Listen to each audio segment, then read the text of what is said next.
Wakati midomo ya Rais Ibrahim Traore ilipogusa tonge la kwanza la chakula katika mlo wa jioni baada ya machweo ya siku ya kwanza ya juma la 3 katika mwezi wa Aprili, ikulu ya Kosiam, Wagadugu, nchini Burkina Faso, alihisi ladha tofauti na yamkini kuna kitu kisicho sawa mwilini mwake na kupelekea umaututi na kuibua taharuki juu ya utete wasia ya kiongozi huyo kipenzi cha watu wa Burkina Faso na wa Afrika, hasa wa maisha ya chini. Taarifa kuhusu jaribio hilo la kudhuru na kuua liliwashtua wananchi na wanamajumui katika ukanda wa nchi za Sahel na zile za Francophone. Daktari wake alibaini damu kuwa nzito na baadaye kuganda kabisa katika mishipa yake. Daktari wake alibaini damu kuwa nzito na baadaye kuganda kabisa katika mishipa yake, joto kupanda, kuwaka moto katika koo lake, kisha shinikizo la juu la damu lililopeleka mbio mapigo ya moyo wake.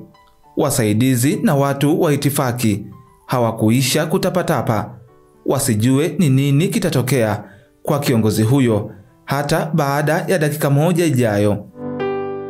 Kwa mjibu wa ripoti ya mganga mkuu wa rais iliyotolewa, ilibaini chanzo cha jakamoyo na tufani ya maututi ya Captain Ibrahim Traore ilikuwa ni sumu iliyotiwa chakulani kabla, wakati ama baada ya kuseviwa mezani. Swali ni je, nani alimtegea? Walinzi, wapishi, washauri wake wa karibu, watu wa itifaki ama mamluki pandikizi? Siku ikagubikwa simanzi na hatihati ya uhai wa rais wa nchi. Kitendawili kikabaki, je, Traore ataiona tena alfajili na mawio yake? Wakazi wa Zinare na vitongoji vyake wakiwa wanamsubiri kwa hamu Ibrahim Traore ili akafanye uzinduzi wa mradi wa maji wenye thamani ya dola za Kimarekani milioni 145, wasijue mahututi yake inatatiza jitihada za maksudi kushiriki kusanyiko hilo la kijamii. Uono wa mboni zake na uzingativu wa utambuzi wa mambo ukaanza kufifia. Usikivu wa masikio yake ukawa kwa njia ya kukung'uta. Mheshimiwa Rais, uko sawa? Aliuliza waziri wa mambo ya ndani, Mheshimiwa Kabore. Traore hakuwa na jibu kwa kila semesho aliloulizwa na wasaidizi wake. Alinyosha mkono wake akitamani ameze japo fundo la maji na asiweze hata kupokea glasi ya maji mikononi mwake, mikono yake ikilegea na kutetema, hata glasi kudondoka, kuashiria udhaifu wa nafsi. Rais amezidiwa tena, muiteni daktari. Mheshimiwa Kabore alipiga kelele akiruka kwenye kiti chake. Mawaziri wake waandamizi walimzunguka na kumkusanyikia, sauti zikisikika.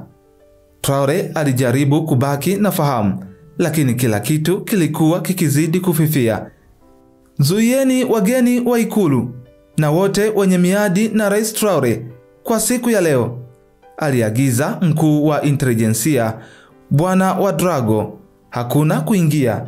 Hili sio jaribio la kudhuru mwili pekee, bali ni jaribio la mauaji. Ouedraogo alikimbia upande wa Traore. Rais alikuwa anatetemeka, akihangaika kupumua. Shikilia Mheshimiwa Rais, msaada uko njiani, alinong'ona. Timu ya afya ya ikulu ilifika ndani ya dakika chache. Dr. Zongo alikagua mboni za macho ya Traore, akahisi mpigo wake wa moyo. Hii ni sumu ya kemikali, alisema kwa sauti ya wasiwasi. Anahitaji kupelekwa hospitali mara moja. Jambo la mwisho alilosikia Traore kabla ya kupoteza fahamu lilikuwa Dr. Zongo akisema sumu inasambaa kwa haraka, tunakaribia kuishiwa na muda. Sehemu maalum ya hospitali kuu ya kijeshi ya kati ya Burkina Faso ilifungwa kwa ulinzi mkali. Korido zilijaa wanajeshi wenye silaha. Kwenye chumba maalum, Ibrahim Traore alikuwa anapigania maisha yake. Mashine zilizounganishwa kwenye mwili wake zilikuwa zikifuatilia hali zake muhimu za kiafya. Nje ya hospitali, habari zilikuwa zimeanza kuenea. Mamia ya watu walikuwa wamekusanyika wakisali, huku mitandaoni alama ya reli Pray for Traore ilikuwa imekuwa mada maarufu duniani kote. Ni kazi ya mataifa ya Magharibi. Waandamanaji wengine walipiga kelele, Traore alikuwa tishio kubwa kwa uhuru wetu. Hapana, ni wasaliti kutoka ndani. Wengine walijibu, hao ni nyoka wanaoishi ikulu. Haijalishi ukweli ni upi, kiongozi huyo kijana wa Burkina Faso alikuwa anapigania maisha yake, na taifa lilikuwa likishikilia pumzi likisubiri. Katika korido nje ya chumba cha hospitali, mkuu wa usalama wa Drago, waziri wa mambo ya ndani Kabore na waziri mkuu Diallo walikuwa wamekusanyika. Hali ni hatari, lakini imedhibitiwa, alisema Dr. Zongo, akionyesha ripoti mkononi mwake. Sumu ni ya kisasa sana. Uchunguzi wa maabara unaendelea. Wakati huo, katika nyumba ya kawaida pembezoni mwa jiji la Wagadugu, mzee wa miaka 63 alikuwa akisikiliza taarifa ya habari kwenye redio. Jina lake ni Maurice Sankara, aliyewahi kuwa mkuu wa idara ya ujasusi ya Burkina Faso miaka 3 iliyopita. Mojawapo ya hatua za kwanza za Traore ilikuwa kumuondoa madarakani. Imethibitishwa kuwa Rais Ibrahim Traore ametiliwa sumu. Mtangazaji wa redio alisema hali yake ni mbaya sana. Sankara alivuta pumzi ndefu. Kulikuwa na historia ndefu kati yake na Traore. Traore alikuwa amemshutumu kwa kushirikiana na Wafaransa, akamuondoa ofisini na kumweka chini ya kifungo cha nyumbani kwa mwaka uliopita. Alikuwa amepata uhuru wa sehemu, lakini bado alikuwa chini ya uangalizi. Mlango wake uligongwa. Nje magari mawili ya msafara wa rais yalikuwa yanasubiri. Bwana Sankara, kuna watu wanataka kukuona, alisema afisa kijana. Sankara alitikisa kichwa. Alijiandaa haraka na kuingia kwenye magari. Msafara ulienda moja kwa moja hadi hospitali ya jeshi. Katika korido ya hospitali, waziri mkuu Diallo, mkuu wa usalama wa Drago na waziri wa mambo ya ndani Mr. Kabore walikuwa wakimsubiri. Wote watatu walikuwa na hisia sawa usoni. Wasiwasi, mashaka na aibu kidogo. Bwana Sankara, alisema Diallo akimnyoshea mkono, asante kwa kuja. Nchi inahitaji msaada wako. Rais yupo katika hali mahututi na mtu alijaribu kumuua. Utakuwa na ruhusa ya kufikia kumbukumbu zote za wafanyakazi, kamera za usalama, aliongeza wa Drago, lakini utaripoti matokeo kwetu kwanza. Hatutaki kueneza hofu. Sankara alitikisa kichwa kwa kuelewa. Mashine zilikuwa zikitoa sauti kwa mpangilio. Hali ya Traore ilikuwa imedhibitiwa, lakini bado ni ya hatari. Sankara alikagua ripoti za kitabibu za Traore. Sumu ilikuwa ya kasi, lakini sio ya kufisha. Hii ilikuwa ni uamuzi wa makusudi, si wa kuua, bali wa kuumiza. Lazima iliandaliwa maabara na mtaalamu wa kemia. Dalili ni mahususi. Kwanza moto kwenye koo, kisha udhaifu wa mwili, kutetemeka na kuchanganyikiwa kiakili. Lengo la sumu haikuwa kuua, alisema Sankara. Kama ingekuwa hivyo, rais angekuwa tayari amekufa. Hii ni onyo, lakini pia ujumbe. Hapa kuna taarifa za kina za watu 342 wanaofanya kazi katika ikulu. Mrengo wa mashariki wa ikulu ya rais ulikuwa umegeuzwa kuwa kituo cha muda cha uchunguzi. Morris Sankara alikuwa anapitia mafaili juu ya meza. Pamoja naye walikuwepo maafisa wawili wa zamani wa ujasusi aliowachagua kumsaidia, watu wawili waliobaki waaminifu kwake na ambao Traore hakuwafukuza. Sasa, alisema Sankara, nataka kwanza kuelewa mnyororo wa chakula, jinsi chakula kinavyoandaliwa Ikulu, kinavyofika mezani kwa rais, hatua kwa hatua. Ouedraogo akamleta mpishi mkuu wa Ikulu, mpishi Banama. Alisimama mbele yao huku mikono ikitetemeka. Alisema Sankara kwa sauti ya upole, usiogope, hatuamini kuwa kuna jambo ulilolifanya, tunataka tu kuelewa taratibu zenu. Mpishi alitikisa kichwa kwa kiasi fulani akiwa ametulia. Unapataje viambato vya chakula?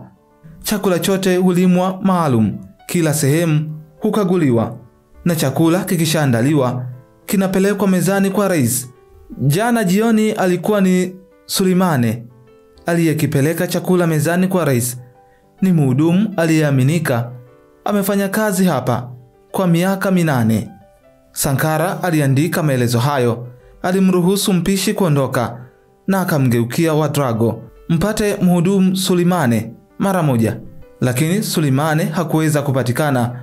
Timu ya uchunguzi iligundua kuwa alitoweka tangu jana usiku. Nyumba yake ilikuwa tupu. Simu yake ilikuwa imezimwa. Huyu ndiye mshukiwa wetu wa kwanza, alisema Ouedraogo. Timu ilichukua hatua za haraka katika upekuzi wa nyumba ya mhudumu. Hakukuwa na vitu vya thamani vilivyopatikana, lakini katika sehemu iliyofichika kwenye chumba chake cha kulala kulikuwa na bahasha yenye fedha za kigeni kiasi cha euro 10,000. Hii ni ushahidi, alisema Ouedraogo, lakini hatujui ni nani aliyempa. Nipe video za kamera za usalama za Ikulu, alisema Sankara.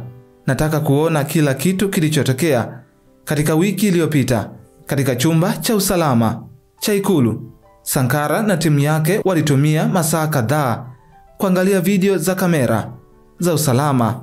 Walifuatilia harakati zote za mhudumu Suleimane.